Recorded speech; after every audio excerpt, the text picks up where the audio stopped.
له درده ډکه کیسه.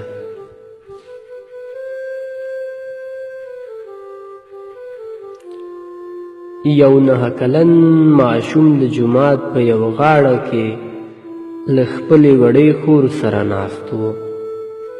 لاسونه یې لپه کړي وو. نه پوهېږم چې الله جل جلاله نه به یې څه غوښتل. جامې یې پیوندې وې خو پاکې وې. له سترګو یې اوښکې روانې وې. ډېرو خلکو هغه ته ورکتل او هغه بیخي ناخبره د رب تعالی سره په خبرو بوخت وه. څنګه چې پاڅېده یو سړي له لاسه ونیوه. پوښتنه یې ورنه وکړه د الله پاک نه دې څه غوښتل؟ ماشوم وویل زما پلار مړ دی، د هغه لپاره جنت، او زما مور هر وخت ژاړي، د هغې لپاره صبر. دا خور مې له مورو نه جامې غواړي، د ده لپاره له الله جل جلاله نه پیسې.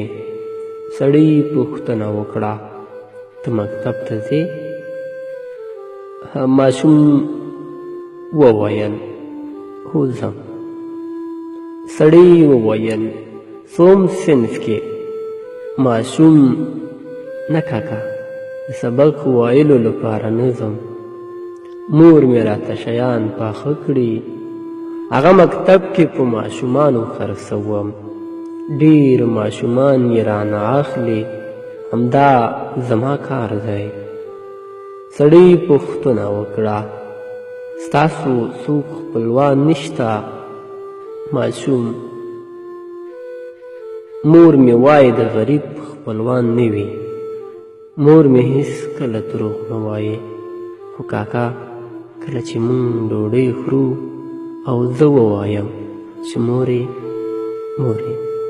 راځه ته هم ډوډۍ وخوره، هغه ووایي چې ما خوړلې ده. دې وخت کې راته داسې ښکاري چې هغه دروغ وایي. سړي وویل که د کور لګښتونه دې پوره شي سبق به وایي که نه؟ ماشوم هېڅکله هم نه، ځکه چا چې سبقونه ویلي هغوی له غریبانو نه کرکه کوي، په څنګ کې مې تېرېږي. چا چې سبق ویلی وي بیخي زما پوښتنه نه کوي. هغه سړی حیران هم و او خفه هم. بیا ماشوم وویل هره ورځ دې جومات ته راځم. چا هم مانه پوښتنه ونه کړه. دې ټولو زما پلار پیژنده، خو ما څوک هم نه پیژني. ماشوم په زوره وژړل. ویل یې کاکا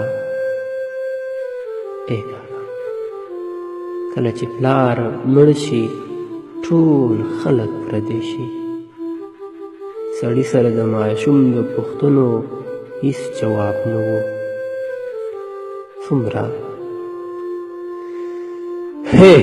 څومره داسې ماشومان به وي چې سختې به تېروي.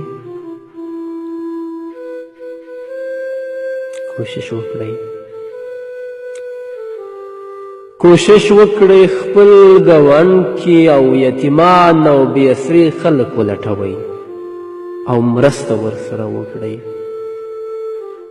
په دې ماښام کې د دې نمایشي خیراتونو پر ځای یو غریبې کورنۍ د یو وخت ډوډۍ واخلئ. د وکالت په نشو مستو،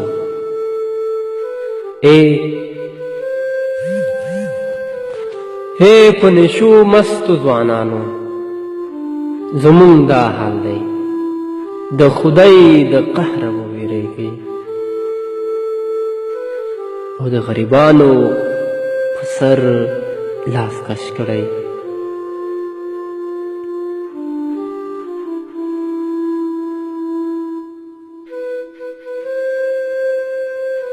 که کیسه مو تر پایه اورېدلې وي حتماً کمنټ